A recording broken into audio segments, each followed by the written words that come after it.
Rape बलात्कार हमारे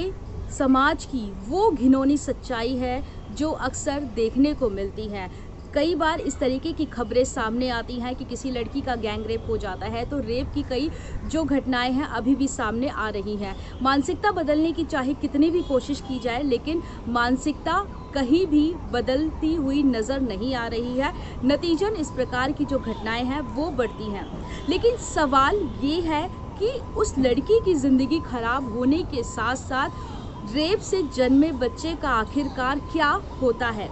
कई मामलों में इस तरीके से देखने को मिलता है कि अबॉर्शन लड़की का करवा दिया जाता है, लेकिन ऐसे कई मामले जिसमें अबॉर्शन नहीं हो पाता है, या कई बार जो रेप पीड़िता होती हैं वो समय पर नहीं बता पाती हैं कि उनके साथ क्या हुआ है, लेकिन वही जब वो प्रेग्नेंट हो जाती है तो दुनिया को बताना उनकी मजबूरी हो जाती है कि आखिरकार उनके साथ कितनी घिनौनी हरकत जो है वो की जाती है। लेकिन इसमें सवाल ये उठता है कि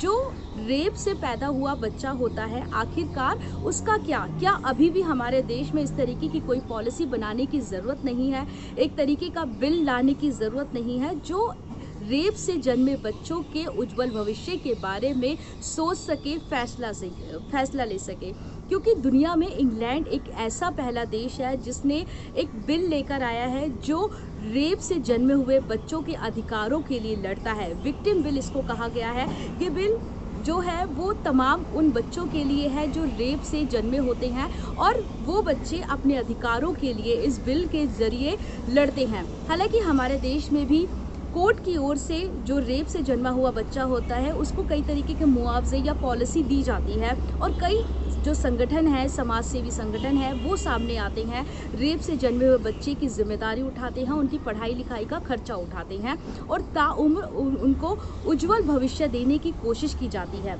लेकिन इसके उलट क्या वाकई ही अभी भी हमारे देश में एक विक्टिम बिल लाने की ज़रूरत नहीं है ताकि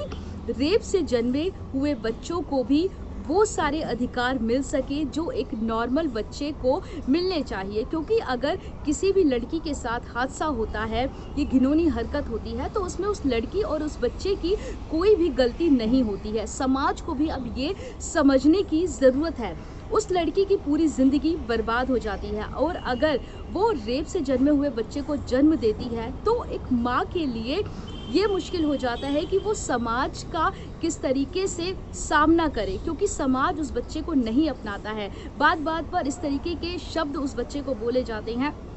कि वो किस चीज़ का नतीजा है, या कई तरीके के तंज उस बच्चे पे कसे जाते हैं। तो वहीं एक माँ के लिए मुश्किल ये हो जाता है कि उस बच्चे को देखकर उसे उस हादसे की याद आती है जो जिसने उसकी पूरी ज़िंदगी ही बदल दी होती है। उस बच्चे को अपने से दूर रखना उस माँ के लिए बहुत ही मुश्किल काम होता है, लेकिन ज़िंदगी में आगे बढ़ने के लिए और परिवार का दबाव कहीं ना कहीं उस लड़की पर भी इस तरीके से पड़ता है कि उसे अपने बच्चे को दूर रखना पड़ता है। तो वहीं समाज सेवी जो संगठन है, ज़िंदगी भर उस बच्चे की जो असलियत होती है वो भी उसको गोपनीय तरीके से रखी जाती है, बच्चे को भी नहीं बताया जाता है, और ऐसे ही करके पूरी जो ज़िंदगी है वो उसको काटनी पड़ती है बिना परिवार के, बिना माता पिता के। उस एक अनाथ वाला जो जीवन है वो उस बच्चे को जीना पड़ता है। ऐसे में अब ज़रूरत है कि समाज को भी अब सोच बदलने की और ऐसे बच्चों को अडॉप्ट करने की जो किसी हादसे का शिकार होते हैं और जिन्हें समाज